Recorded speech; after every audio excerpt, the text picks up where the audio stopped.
Olá, bem-vindo a Salmos para uma quarentena. Nosso tempo de meditação no livro de Salmos, nesta época de pandemia, procurando entender o que o texto tem para nós e também de alguma forma aplicá-lo ao contexto que estamos a viver. Nós vamos ler hoje o Salmo de número 112. O Salmo 112 faz parte de um conjunto de 3 salmos que começam todos com esta palavra Aleluia. O Salmo 111, o 112 e o 113 começam todos com esta expressão Louvai ao Senhor, Aleluia. O 111 nos chama a louvar ao Senhor pelas obras de Deus e nós já meditamos nele. O 112 nos chama a louvar ao Senhor olhando para o justo, ou seja, ele aqui exalta a forma como o justo que confia no Senhor vive e se comporta e a realidade que ele experimenta por causa da sua confiança em Deus. Vejamos então o Salmo 112, vamos lê-lo na versão que temos e diz assim: Aleluia! Bem-aventurado o homem que teme ao Senhor e se compraz nos seus mandamentos. A sua descendência será poderosa na terra, será abençoada a geração dos justos. Na sua casa há prosperidade e riqueza, e a sua justiça permanece para sempre. Ao justo nasce luz nas trevas. Ele é benigno, misericordioso e justo.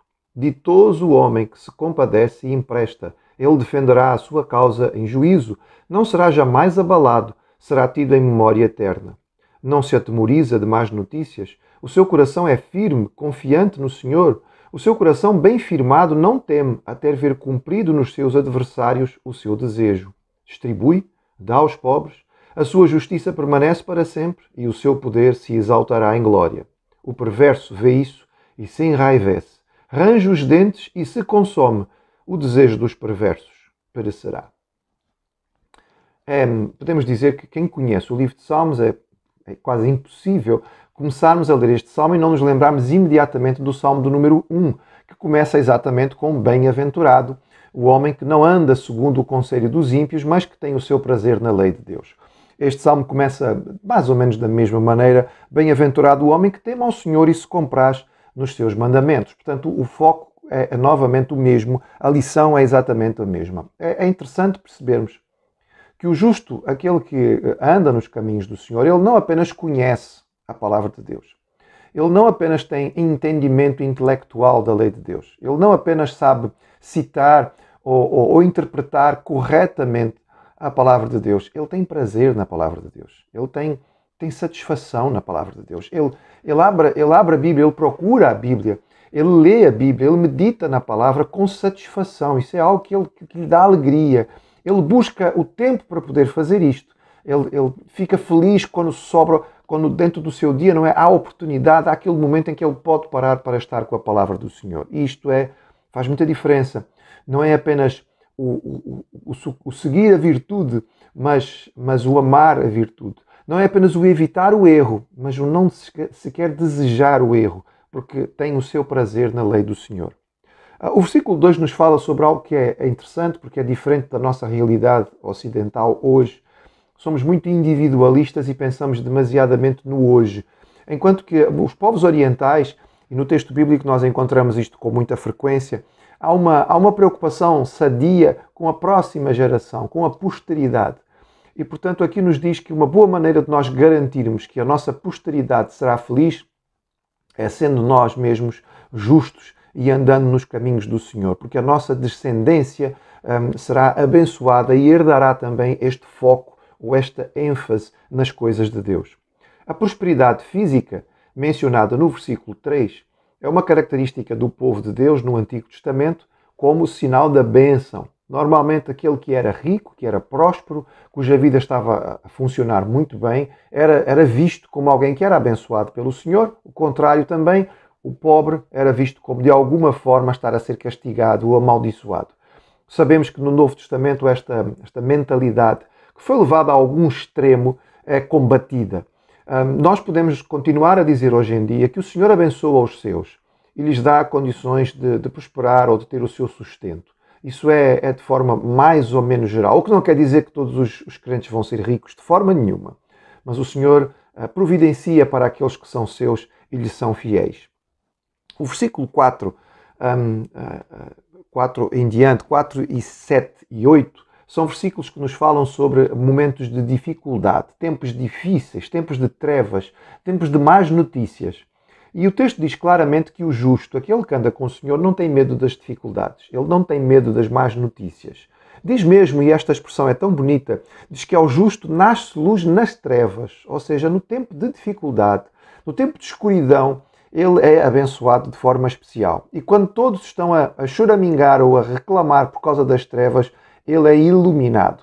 Ele não tem medo das más notícias, o seu coração está firmado. Porque ele, ao conhecer a palavra do Senhor, sabe que Deus é soberano e por isso está tranquilo no seu Deus. Não se deixa abalar facilmente pelas primeiras notícias ruins que chegam, mas para meditar, leva os assuntos a Deus em oração, recorre à sua palavra para orientação e por isso ele se sente seguro e se sente firme.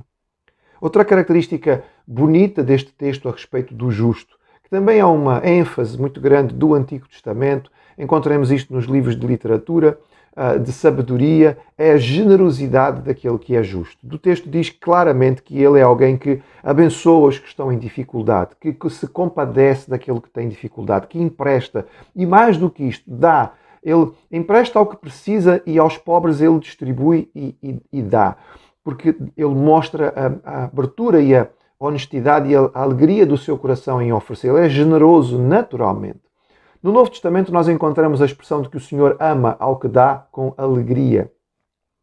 Ao pedir a oferta para os crentes em dificuldade da igreja de Jerusalém, Paulo instava os coríntios a se portarem com alegria e generosidade, imitando os crentes da Acaia que tinham oferecido com tanta satisfação.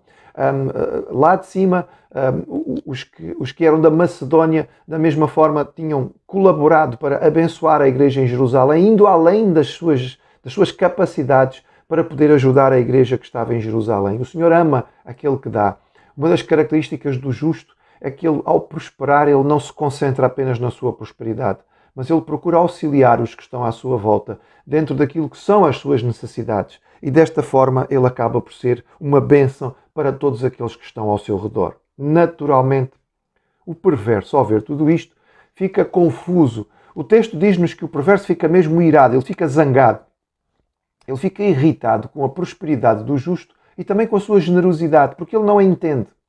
Aquele que não conhece o Senhor tem muita dificuldade em perceber porque é que nós, por exemplo, damos o nosso dízimo ou contribuímos ao trabalho da igreja ou abrimos a nossa bolsa para sermos generosos aos que têm dificuldade, porque o ímpio quer juntar dinheiro e se ele tem, ele gasta e ele precisa cada vez mais. E, portanto, há dificuldade em compreender estas coisas. Mas o servo do Senhor tem alegria em poder abençoar os que estão em dificuldade.